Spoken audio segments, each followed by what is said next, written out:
Assalamualaikum warahmatullahi wabarakatuh. Perkenalkan, nama saya Sherly Anggreni dari Prodi Pendidikan Guru Sekolah Dasar kelas 4B Universitas Pahlawan Tuanku Tembusai. Baiklah, pada video kali ini saya akan menjelaskan tentang pembelajaran IPS, yaitu tentang hubungan karakteristik ruang dengan sumber daya alam yang ada di lingkungannya. Selamat menyaksikan.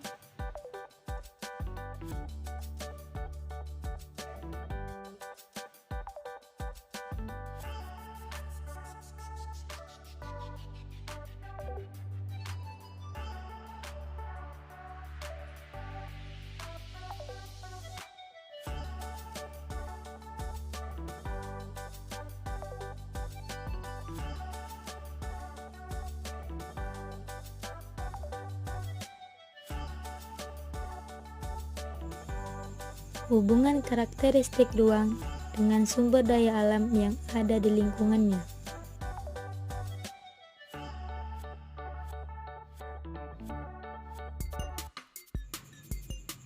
Apa itu lingkungan? Lingkungan adalah segala sesuatu yang ada di sekitar manusia yang mempengaruhi kehidupan manusia.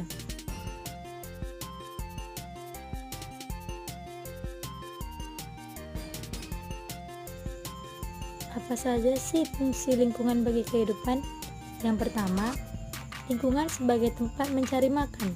Yang kedua, lingkungan sebagai tempat bekerja. Dan yang ketiga, lingkungan sebagai tempat tinggal.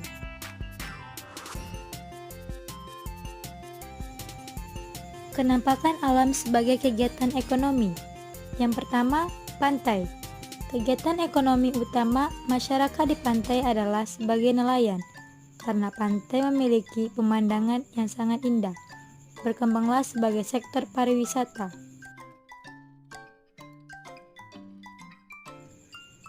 Yang kedua adalah laut.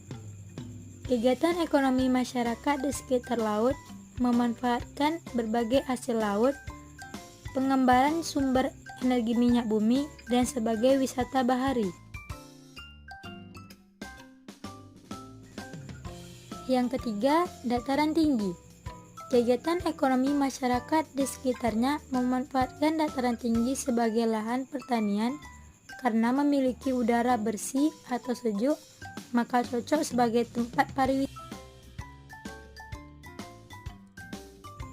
Yang keempat, sungai. Kegiatan ekonomi masyarakat di sekitar sungai memanfaatkan sungai sebagai tempat mencari makan untuk memenuhi kebutuhan sehari-hari.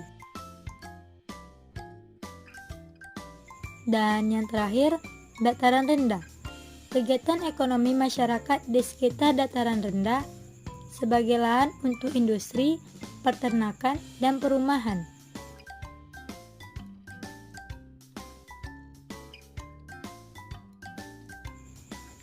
Apa itu sumber daya alam? Sumber daya alam adalah hewan, tumbuhan, dan berbagai kekayaan alam yang ada di Indonesia adalah sumber daya alam yang tak ternilai harganya. Berdasarkan ketersediaan di alam, sumber daya alam dikelompokkan menjadi dua, yaitu yang pertama, sumber daya alam yang dapat diperbarui. Yang kedua, sumber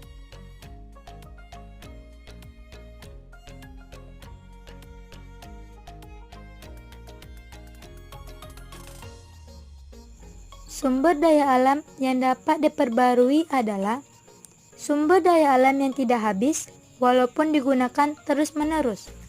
Contohnya, yang pertama, air. Yang kedua, tanah.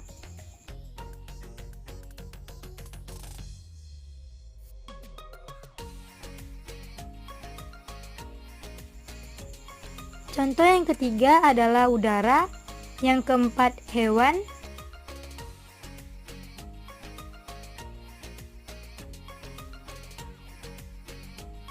Dan contoh yang terakhir adalah tumbuhan.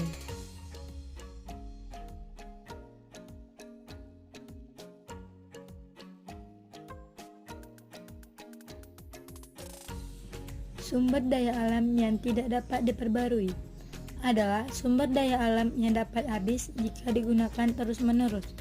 Contohnya, yang pertama, timah. yang kedua batu bara, yang ketiga bauksit, yang keempat minyak bumi, dan yang kelima yaitu nikel.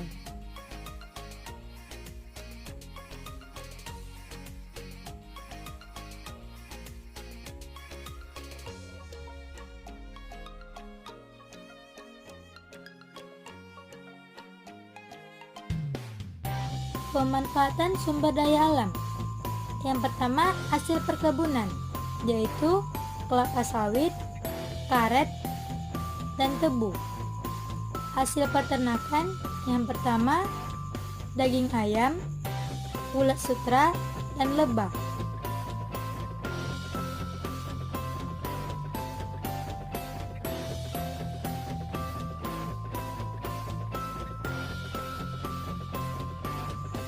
Hasil laut dan perikanan.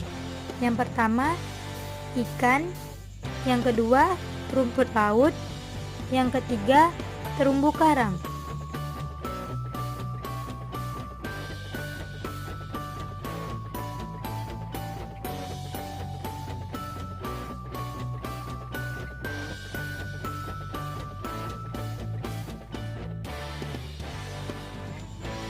Hasil pertanian.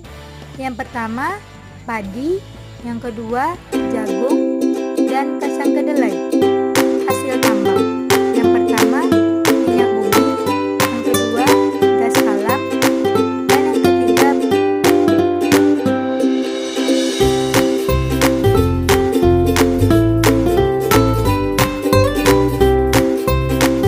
dampak perubahan lingkungan disebabkan oleh manusia. Yang pertama, penebangan dan pembakaran hutan.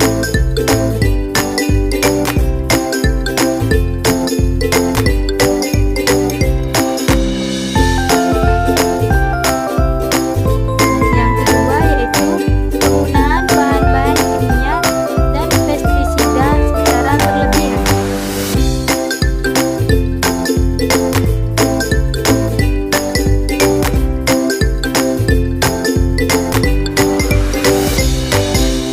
Yang ketiga, eksploitasi sumber daya laut.